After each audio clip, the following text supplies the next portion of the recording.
Hi everyone! Today's video is a little update about my Pathway series, which you can kind of see behind me.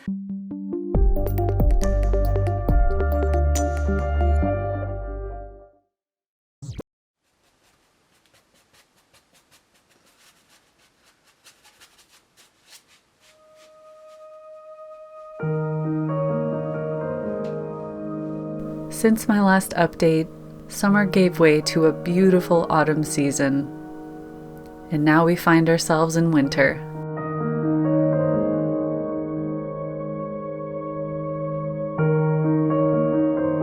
And as usual, time just seems to be flying by.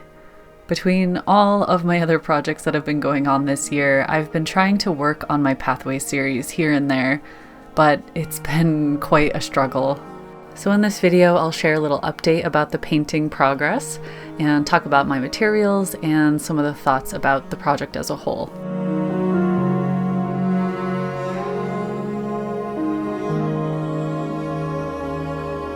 Okay, so let's rewind to June.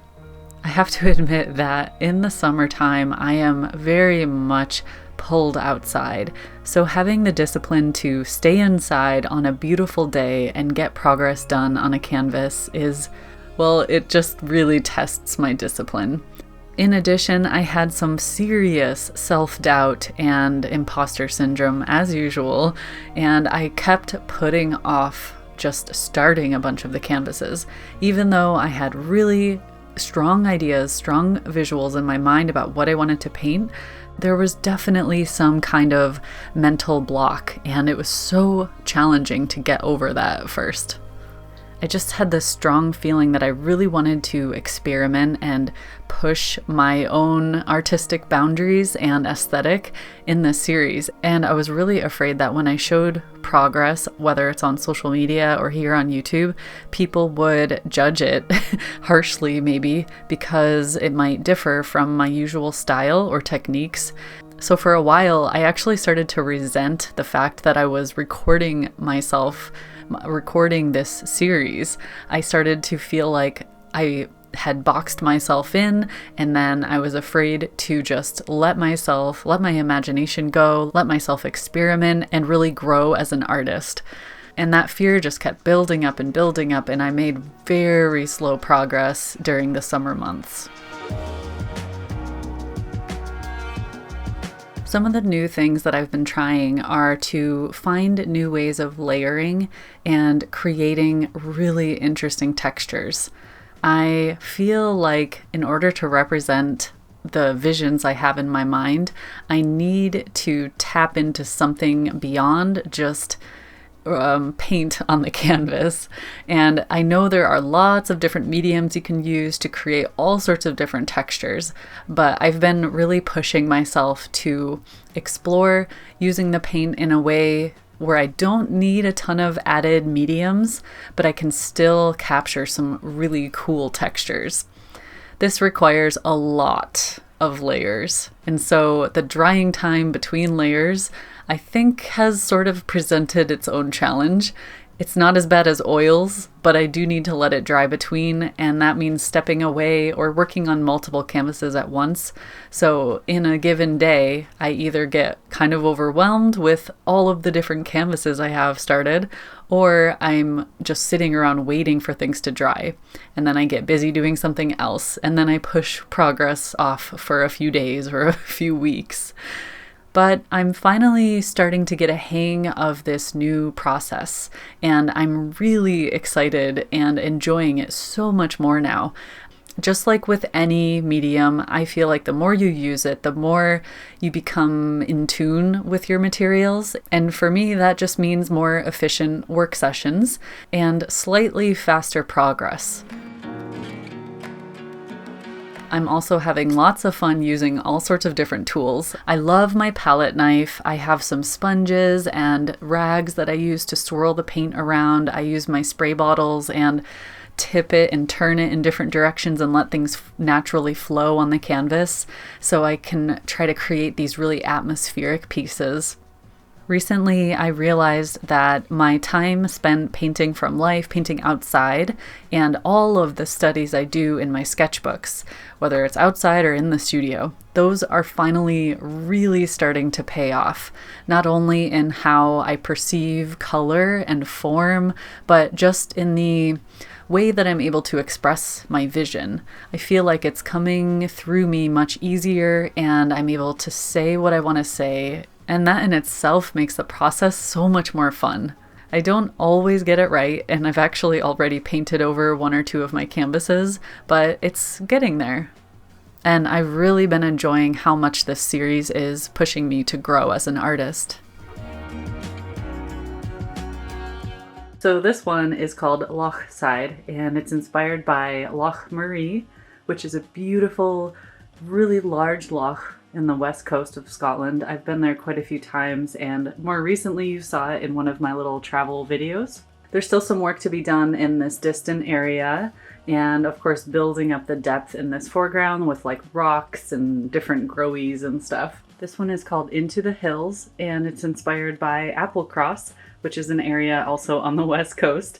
Lots of my paintings are inspired by the west coast because they're just so epic. And I was going for more of a fantasy vibe with this one. The colors and the atmosphere, I really wanted it to feel like, I don't know, like you're in another dimension or in another realm almost in a fantasy world. Because honestly, when you are there in that area of the mountains, you really do feel like you're in another world. It's so magical.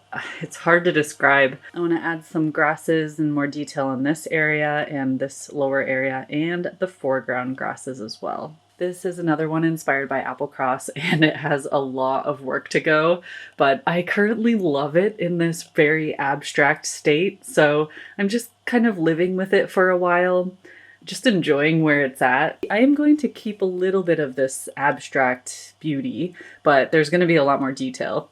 You can kind of see the drawing underneath here with this blue line. So there's going to be a pathway that winds back towards there. Lots of rocks, lots of grasses and growies in the foreground. This one was also going to be part of the series, but it's a lot smaller than I wanted the final paintings to be. So I may just use it as a fun little study. I still have a ton to do in the sky. I want to have these big stormy clouds and like beams of light coming down on the water. So it's gotta, I have to add a lot more mood to it. And then definitely needs more detail in the foreground. So I want to add lots of grasses and flowers and stuff. This one is inspired by our local forest, which is a couple minutes down the road. I still have a ton to do, even though there's already like 6 layers on this one. Definitely want to play with some of the smaller details like mushrooms and rocks. And as for the color palette, as you can see from most of these, I am sticking to the same colors. So this is the original mixing chart. And of course I can get way more colors than what is visible on this page. This was just like the main colors I was excited about. But overall, as usual, the vibe is definitely leaning a little bit more towards fantasy colors. I always like to push the colors beyond what I would see in person and just imbue that sense of mystery and magic into the landscape.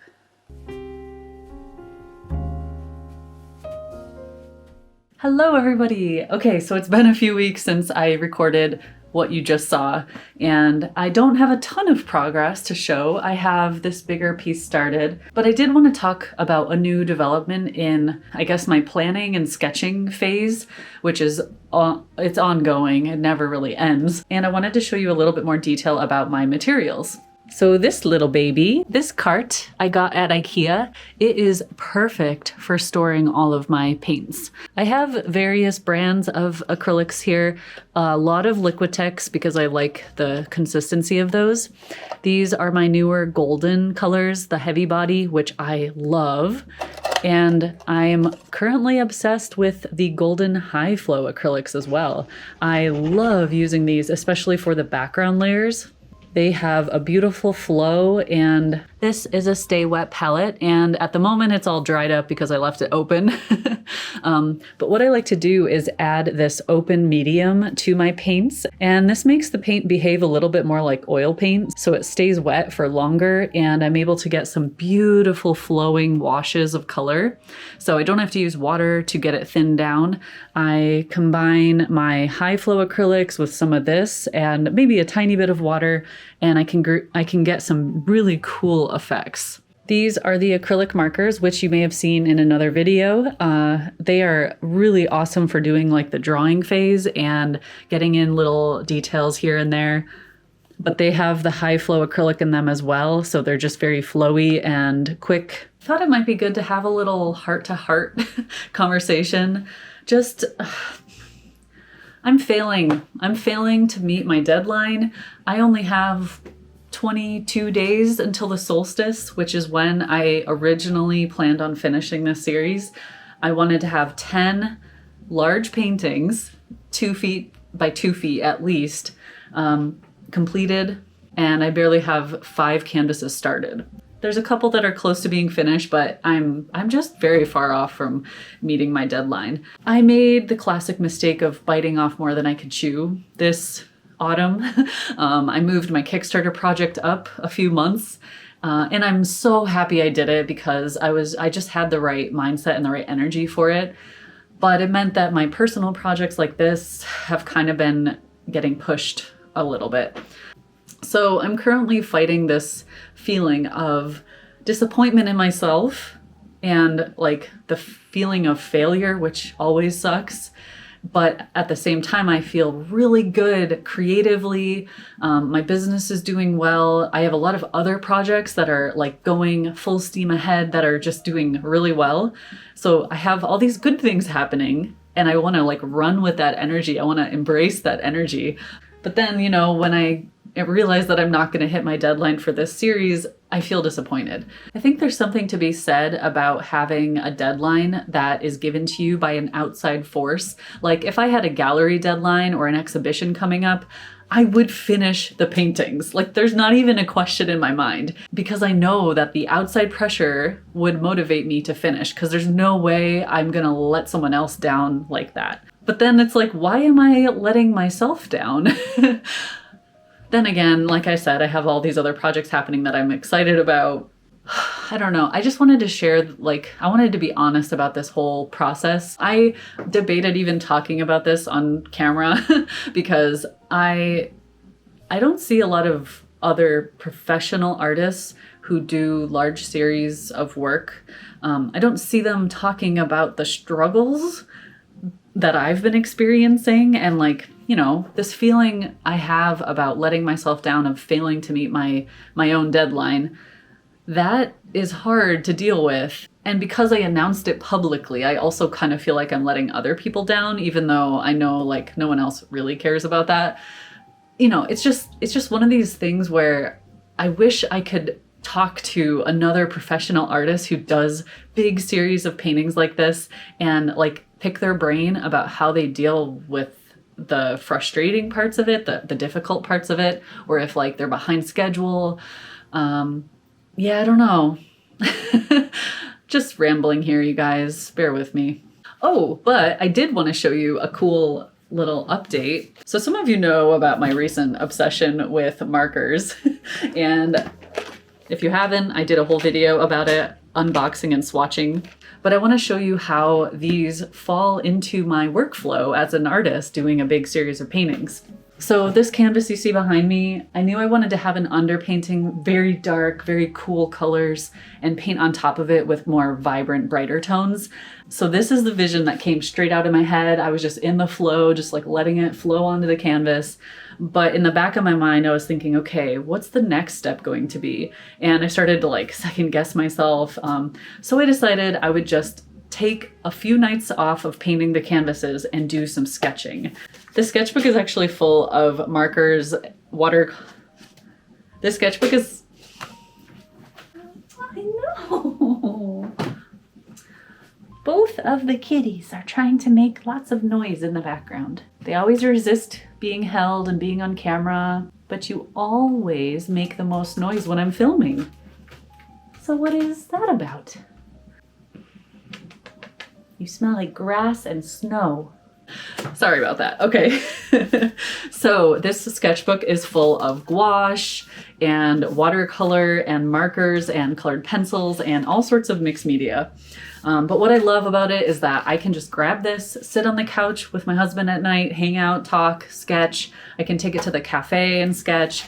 I grab a bunch of the markers, throw them in my bag, and I'm good to go. I don't need paints or water or palettes or anything else. I just have my drawing utensils. So it's perfect for getting all of the ideas out really fast. I have this problem where I have so many overlapping ideas. By the time I'm done with one painting, like if I'm working on different compositions, I'll get one painting out, and by the time that's done, all of the other ideas are gone. They just float away. And so drawing for me is much faster. It's like way more efficient. I just let things flow fast. So a page like this with 4 little compositions, 4 little ideas, something like this would take maybe 20 minutes. And that's 4 ideas down on the paper in 20 minutes, and I don't have to worry about losing those ideas forever. So it's not about sitting down and creating a perfect painting that I'm going to show on Instagram or whatever. It's about getting the ideas down quickly before I lose them. So these little sketchbooks are currently just saving my life when it comes to all of my ideas. Translating small ideas to a big canvas is difficult. It's not just about like taking these little ideas and scaling them up to a bigger size. Once one of these becomes a little bit bigger, you start to notice things that are missing, things that aren't really working on a bigger scale. There's also the challenge of using bigger tools. I'm very used to using brushes with a tiny little point, and on a big canvas like this, that's not going to cut it. I'm using brushes like this. Because I don't use them as often, I struggle with getting the right marks and using them in a way that works for me. So, obviously that improves over time, that improves with practice, but it's honestly just this little detail I didn't think about before. So the tools and how I use them, that has been an interesting challenge. I mentioned earlier that I've been using like sponges and all sorts of different tools. I have like big squeegees that I use as well. So it's just a matter of getting used to the materials. And I honestly feel like that alone could take me 6 months. Just getting used to the materials and whatever I paint during that 6 months is like practice. And here I am trying to do like 10 beautiful finished paintings while I'm learning how to use these new tools in a big canvas on a huge scale. Like, I don't know what I was thinking.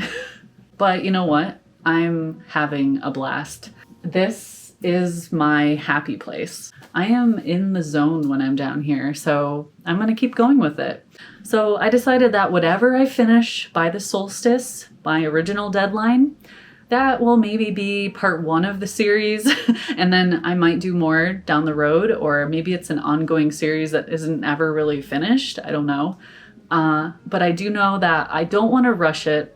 I don't want to make any silly choices just for the sake of rushing it. I want to do each painting justice.